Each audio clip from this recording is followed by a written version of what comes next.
And let me show you another way to kind of access things and take a look at things. So I go up here to push the collection up here at the top, and it shows me what's in my current collection. However, if I push the collection button again, I have three options here. Owned, it'll tell me how many I own, and then ordered, if I have any ordered, and a wish list. So let's go to wish list first. Now, within my wish list, I have two titles. One of those I just purchased the other day, so I'm going to put that there. Now it brings up, here's the wish list item that I purchased.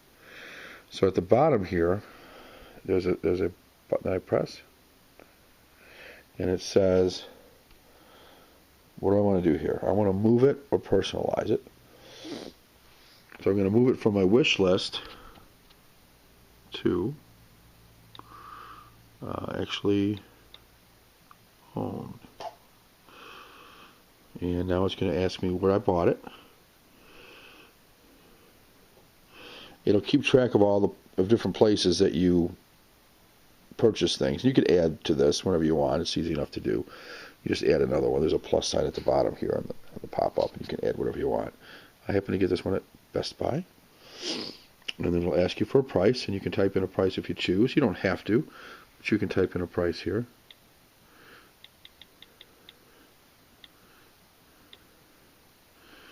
And once you've done that, you can put a number in your collection. I happen to put a certain number there, and done.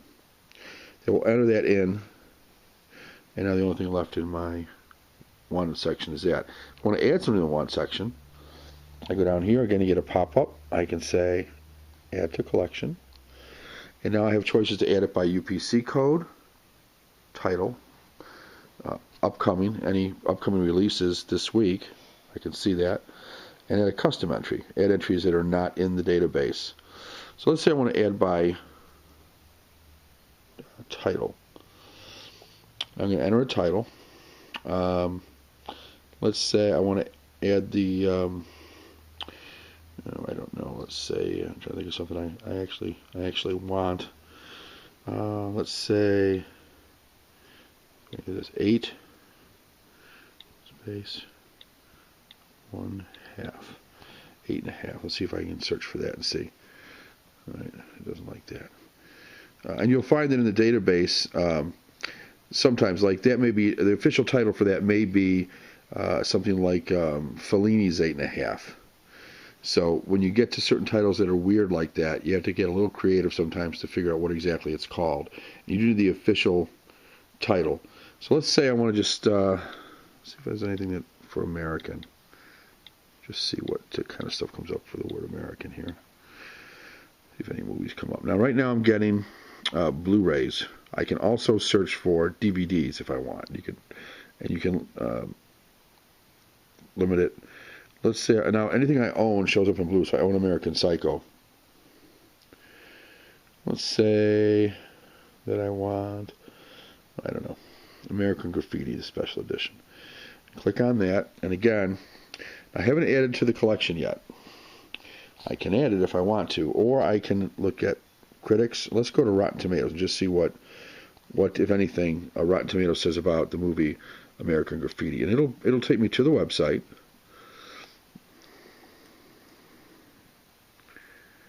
And okay, so I can see that 97% of the critics liked it, 79% of the audience liked it, and I can see various reviews down here, little snippets of reviews. If I want to bring up, the full review from someone, I can. Here I can look at, see if I focus here, all critics, top critics. I can look at fresh, rotten reviews, and DVD reviews. So it gives me a wide variety of things I can do. I can see the full review if I want to tap on it. And so I can read it myself if I choose to. Or I can go, when I'm done, I go right back to my screen here. So that's kind of neat. So I'm not going to add that. to my collection. But I could have. And that's, that's part of what you can do. And again, I'm going to go back to the ones I own. And this gives me, again, I can scroll through my collection, find things, delete things from the collection if I sell them, trade them, or anything else, and I need to do that. I can refresh my database from time to time, and when I do that, it will actually allow me to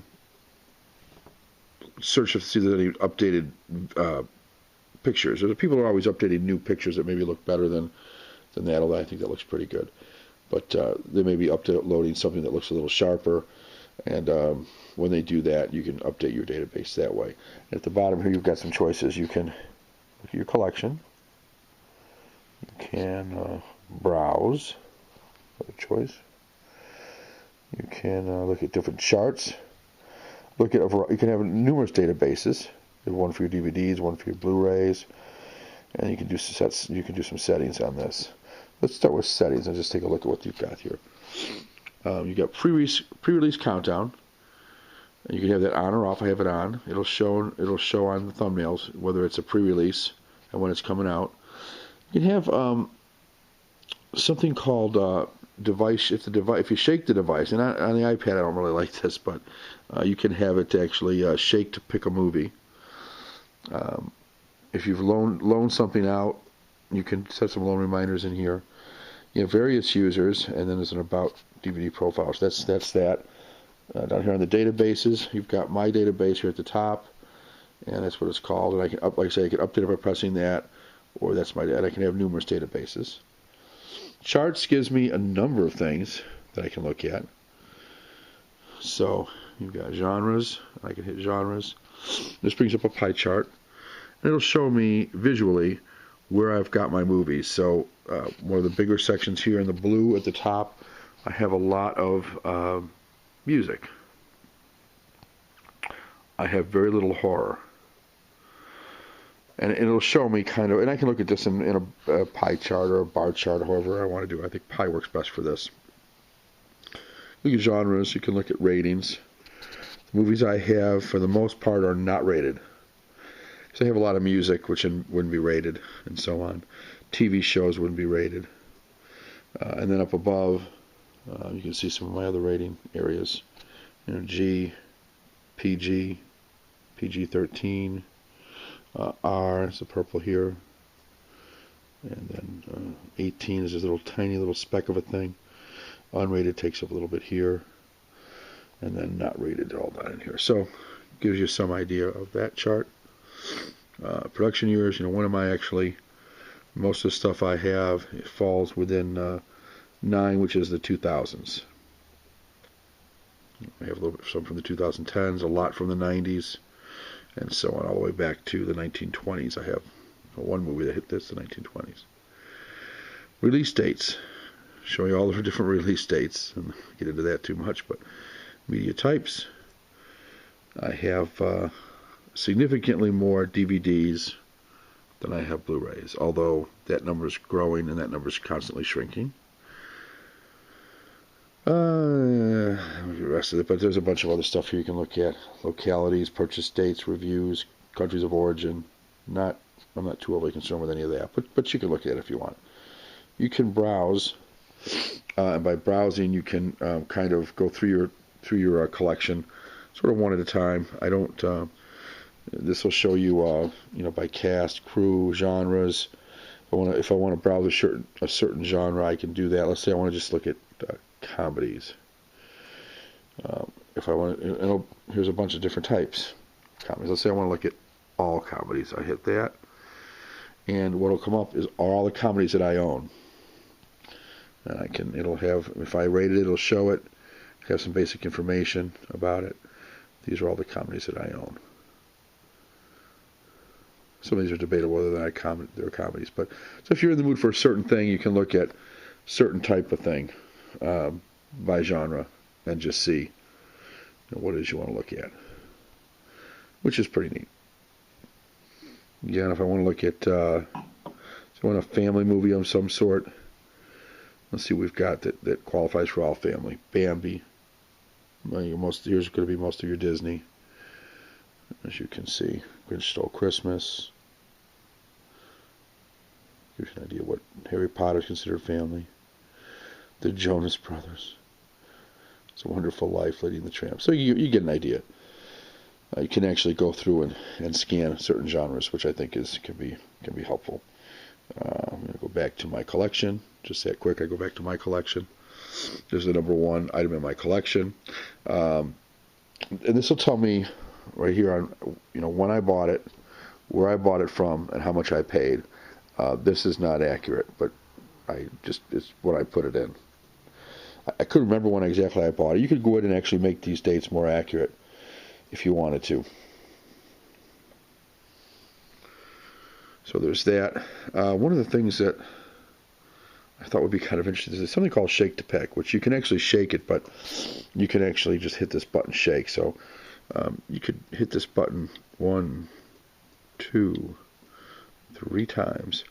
And what it'll do is it randomly picks both type of movie, and it'll match up these two. So it's a suspenseful thriller disaster movie, and it brought up World Trade Center.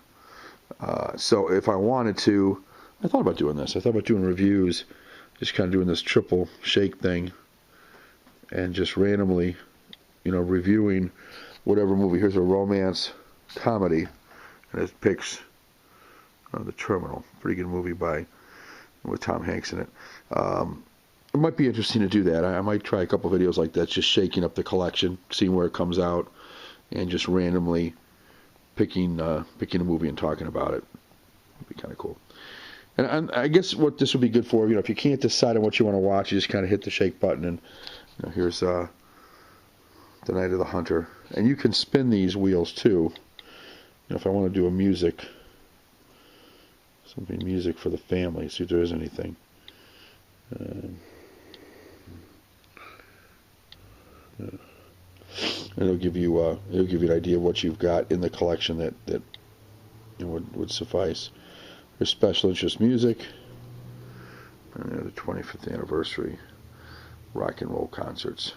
Keep checking when we watched it last. That's not true. I haven't updated this as to when I watched it last, and I could. But anyway, that's a quick look at DVD Profiler. Hopefully that gives you some idea. It's a pretty flexible app, pretty stable. It'll keep track of your collection. You can add to it. I put it right down here at the bottom on my iPad so that I can get to it. I think it's at the App Store. Bring up the App Store here on my iPad. I believe it's somebody said, I think John Bonham 1980 said it's like $9. I think it's worth it if you can keep your collection with you. Let me just check it right here and see.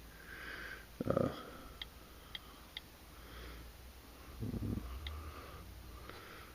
DVD Profiler. Bring that up and see what it says here. No, it's installed, so I don't get the price on it, do I? Let's see if I do this. It'll show me the price. Yeah, $8.99. It just flashed real quick before it hit installed. But this will show you on here. It gets great ratings, really high ratings. It gives you an idea. Again, it shows you essentially what I just showed you. The fact that you can search for things, browse by various categories. It'll also go that way too if you need it to. So you can have it go in either direction. Again, show my release dates here. I think I showed you that. Trailers for various movies. I think it's a great piece of software. For $9, you can't go wrong. Gets 4 stars. You've got some people all over the board on it, but I like it. They're constantly adding to it. And this guy's review is horrible ways can't connect to the database. Yeah, you can. I have no problem. So I don't know what that's all about. They've updated it. Hopefully they come out with another update this year. They're supposed to. And when they do, hopefully it'll be even better. They updated it. They actually updated it March of this year. but they'll be coming out with another one. It says look for version 1.2 with new and updated features soon. So I would expect that to be out sometime this year. But I think here's a nice ad for DVD Profile. I think it's a great app.